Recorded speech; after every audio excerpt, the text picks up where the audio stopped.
अस्सलाम वालेकुम दोस्तों, आसान कारोबार मरीम नवाज़ का जो स्कीम है उसके हवाले से अभी एक एप्लीकेशन जो मैसेज रिसीव हुआ है सबको एक ही टाइम में, वो आपके सामने रेड कलर का आ रहा है। You can resubmit your application after rectification of the concern issue. ये बहुत ही बड़ा इशू आ चुका है, सबको एक ही तरह का मैसेज आ गया है।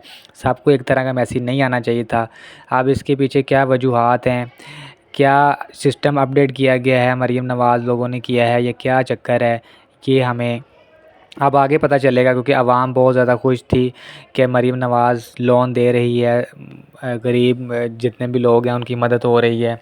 लेकिन ये जो इशू आ गया है, हमें रीसबमिट की ऑप्शन सामने नहीं आ रही, ना ही एडिट करने की ऑप्शन आ रही है।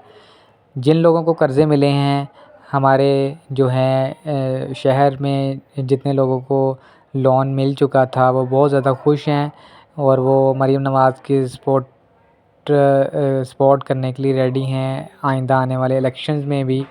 और बहुत ज़्यादा आवाम खुश है। लेकिन ये जिन लोगों को वेट लगा हुआ था उनको ये मैसेज आ गया, आगे हम एडिट भी नहीं कर पा रहे। प्लीज़ इसको सॉल्व